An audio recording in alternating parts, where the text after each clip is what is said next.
संस्कार।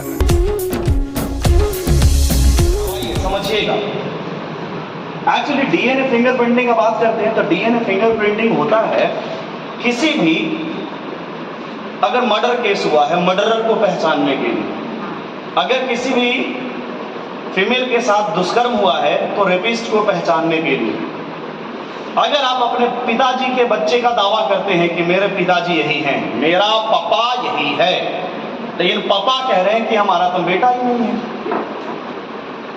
पापा का क्या नाम है कि तुम मेरा बेटा नहीं हो, और बेटा कह रहा है कि आप ही हमारे पापा हैं, तो बीच में मम्मी आ जाएगी और मम्मी कहेगी ये दोनों चुप, आवाज नीचे, चलो डीएनए फिंगरप्रिंटिंग करवाते हैं। जिसका डीएनए निकलेगा वही तुम्हारा पापा होगा। अरे बोलो, तो पैटर्निटी टेस्ट के लिए भी डीएनए फिंगरप्रिंटिंग किया जाता है, पेरेंट्स को आइडेंटिफाई करने के लिए।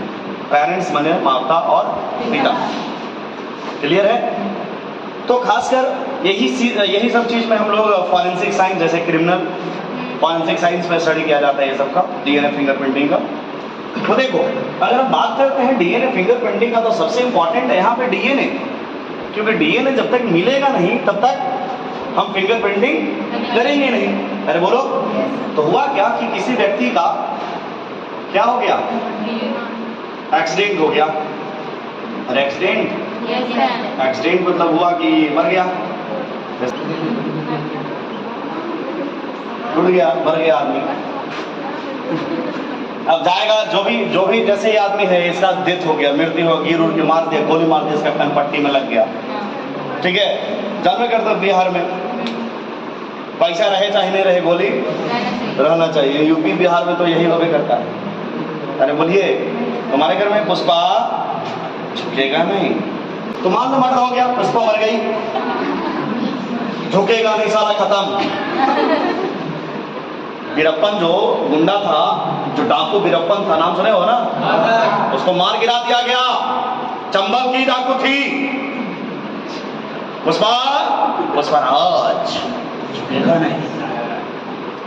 अब हुआ क्या कि पुष्पा के पिताजी आ गए, ओ मेरा बेटी, मेरा बेटी मर गई, ओह माय गॉड।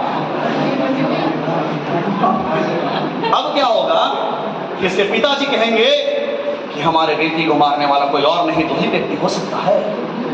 केवल दो व्यक्ति पे मुझे शक है, वो दो सिमरन और सुहाना है। अब सिमरन और सुहाना पे आ गया शक पुष्पा के पिताजी का, क्योंकि पुष्पा झुकेगा नहीं और झुक गया, झुका गया, पूरा हमेशा के लिए झुक गया। अब सिमरन सुहाना पे शक आया, यानी कि सिमरन ये है और सुहाना भी है, अब ये दोनों पे शक है, अभी कंफर्म नहीं हुआ है। सिमरन कह रही ना, हम तो लंदन गए हुए थे ना, अपने पड़ोस वाली चाची के साथ लंदन गए हुए, तो वहाँ थोड़ा किट्टी पार्टी करने गए थे लंदन में। अब सुहाना कहेगी कि ना, हम तो गोवा के बीच पे गए थे, पूरा प्रूफ के साथ एकदम। अब लेकिन पुष्पा तो मर गई, पुष्पा के पिताजी ना बीच पे सब झूठ बोल रही है, इसका डीएनए फिंगरप्रिंटिंग करवाई। तो डीएनए फिंगरप्रिंटिंग के लिए हुआ क्या कि अब जैसे यहाँ पे मरा, तो मरने के पहले दोनों में झड़प हुआ, झकड़ा झकड़ी, पेरा पेरी करके पटक के, फिर पुष्पा उठा के पड़ गए। लेकिन हुआ क्या, गलती से लग गया चोट वोट, माथा उठा पे मर गई पुष्पा, झुक गई हमेशा के लिए। अब जो क्राइम स्पॉट था, तो ऐसे इस तरह से क्या कर दिया जाता है, घेर दिया जाता है चारों। भैया इधर एंट्री जो है वो बंद है, इधर कोई आ नहीं सकता है, नेवर। अब यहाँ पे कुछ ब्लड सैंपल मिला, कुछ हेयर फॉलिकल्स मिले, बहुत कुछ मिला, सबको कलेक्ट किया गया, चिमटा से उठा के रखा गया। इसका जो आप स्टडी करते हैं वो फॉरेंसिक साइंस के अंतर्गत होता है। जैसे आप नीट पढ़ते हो, नीट के लिए तैयारी करते हो एमबीबीएस के लिए, या मेडिकल क्षेत्र में और भी बीएससी नर्सिंग करते हो, समझे, रेडियोलॉजी करते हो, या जो भी करते हो, तो फॉरेंसिक साइंस भी एक कैटेगरी है जिसमें आप अपना कैरियर बना सकते हैं। लेकिन ना, हम तो सर इंटरमीडिएट के लिए काफ़ी है, पुष्पा, सही बात नहीं ना? अभी झुकी नहीं है भाई। तो बीए फोरेंसिक साइंस में बहुत बढ़िया चीज है ये। दया, कुछ तो गड़बड़ है दया, कुछ तो गड़बड़ है। सीआईडी, रुतबा भी है, इज्जत भी है, पैसा भी है, शोहरत भी है, समझ। अब हुआ क्या कि यहाँ से सारे के सारे जो सैंपल था वो प्लास्टिक में भर के ले जाया गया लेबोरेटरी में। अब वहाँ पे इस व्यक्ति का जो मरा हुआ पुष्पा थी, पुष्पा राज जो मर गई या मर गया जो भी है, उसका सैंपल और क्रिमिनल का सैंपल और जिसपे शक है उसका सैंपल लिया गया। मतलब तुम दोनों को बुलाया गया होगा कि ना आना तो पड़ेगा, भागोगे कितना देर? सैंपल जब तुम बोल रहे हो कि हम मर्डर किए ही नहीं है तो आ जाइए, सैंपल दीजिए, अपना चेक होगा आपका। अब जैसे ही आपका सैंपल लिया गया, यानी कि आपका डीएनए लिया गया, तो डीएनए अब होता क्या है, अगर हम बात करते हैं डीएनए का, तो ऑलमोस्ट ऑल व्यक्ति का डीएनए 99% डीएनए, लगभग 99.9% डीएनए लगभग सारे व्यक्ति का सेम होता है। अरे बोलो, 99.9% all same in all person, same in all person, सही बात। लेकिन अगर बात करते हैं 0.1% का, कितना? 0.1%। तो 0.1% जो है वो डिफरेंट इन ऑल पर्सन। सारे के सारे व्यक्तियों में 0.1% डीएनए क्या होता है? अलग होता है। अलग कैसे होता है समझिए। जैसे ये जो 99.9% है ये कहलाता है बल्क डीएनए। कौन सा डीएनए? Bulk DNA. और इसमें होता क्या है, जो सेम है सब में 99.9% में, इसमें रिपीटेटिव यूनिट पाया नहीं जाता है। Repetitive units are absent. बात समझे? अब ये रिपीटेटिव यूनिट क्या है थोड़ा समझिए।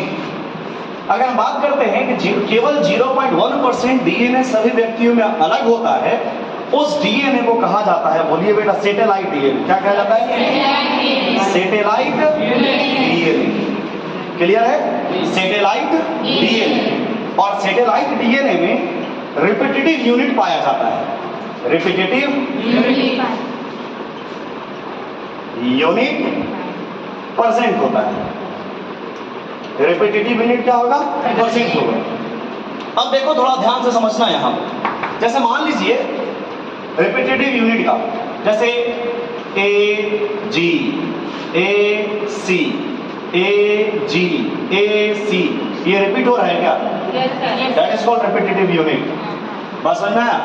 तो अगर रिपीटेटिव यूनिट है तो समझ लो वो कौन है? Satellite DNA. कौन सा डीएनए है?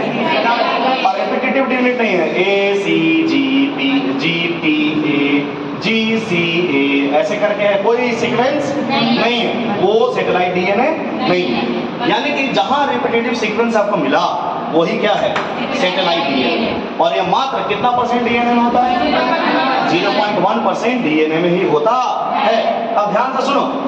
जैसे मान लो किसी व्यक्ति में रिपीटेटिव यूनिट, जैसे सिमरन और सुहाना में, सिमरन ए है सुहाना भी है, दोनों में रिपीटेटिव यूनिट सेम आया, एकदम सेम टू ए जी सी ए ए जी सी ए जी सी ए, ये सेम है रिपीटेटिव यूनिट। अरे बोलो, अब पता कैसे चलेगा कि किसका डीएनए है? तो number of repetitive unit change होगा। जैसे मान लो कि ये रिपीट हो रहा है 500 बार। अरे बोलो, ये वाला जो रिपीट हो रहा है वो कितना बार? 500 बार। तो ये रिपीट होगा 502 बार। अगर रिपीटेटिव यूनिट गिनोगे नहीं जी, अगर रिपीटेटिव यूनिट क्या है? सेम है, तो चेंज क्या होगा? रिपीटेटिव यूनिट का नंबर। क्योंकि अगर सेम हो जाएगा तो पता कैसे चलेगा?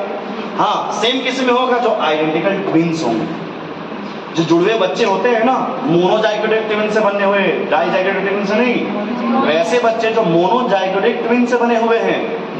मोनोजाइगोटिक ट्विंस वो होते हैं जो दिखने में बिल्कुल सेम होते हैं, उनका रिपीटेटिव यूनिट बिल्कुल क्या आएगा? सेम आएगा। डीएनए फिंगरप्रिंटिंग का रिजल्ट भी क्या आएगा? सेम आएगा, याद रखना। तो अगर रिपीटेटिव यूनिट मिल गया तो समझ लीजिए चेंज क्या है उसमें, रिपीटेटिव यूनिट का नंबर चेंज है। कितना क्लियर?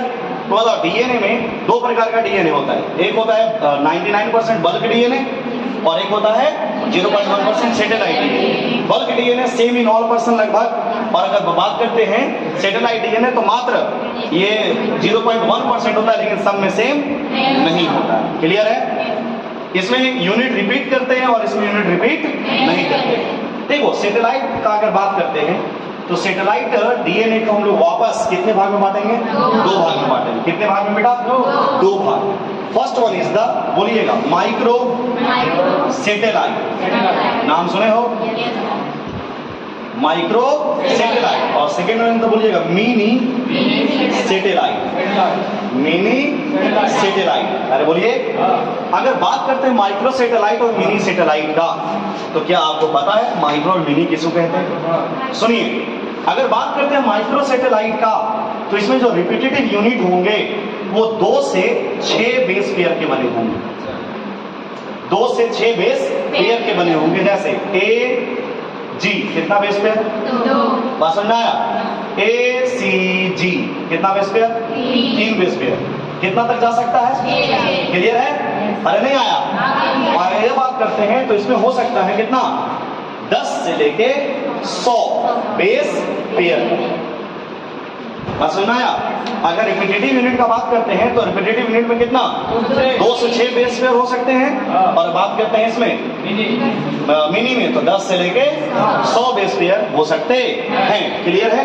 अगर बात करते हैं कितना बार रिपीट करेगा ये, तो ये रिपीट करेगा लगभग 10K से लेके 100K तक रिपीट करेगा। 10K मतलब हो गया 10,000 और 100K मतलब हो गया 1,00,000।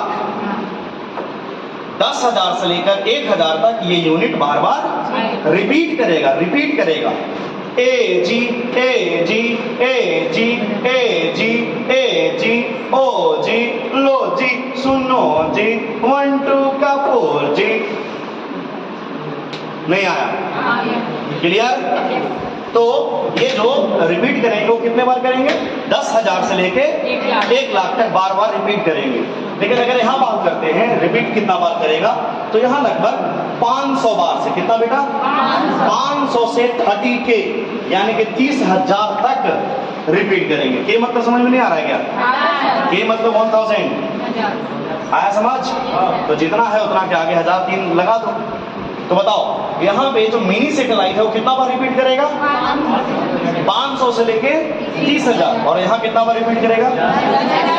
10,000 से लेके 1,00,000 यूनिट रिपीट करेंगे। क्लियर? अब यहाँ पे जो मिनी सैटेलाइट है, इसे मिनी सैटेलाइट को कहा जाता है, बोलिएगा VNTR। फिर से बोलो VNTR। फिर से बोलो। हिंदी मीडियम में नहीं लिखवा है, भुला गए। बोलिएगा VNTR। सवाल पूछेगा VNTR किसे कहा जाता है, माइक्रो या मिनी? याद रखना। बोलिए variable number of tendon repeat. Variable number of tendon repeat. याद रखना। किसको बोलेंगे? क्लियर है? तो इतना चीज डीएनए का हम सबसे पहले आइसोलेट करेंगे, इतना चीज प्राप्त करेंगे डीएनए फिंगरप्रिंटिंग के लिए, तब जाके डीएनए फिंगरप्रिंटिंग का आगे फर्दर स्टेप चालू होगा। अरे बोलो। तो इसके बारे में पहले लिख लेते हैं।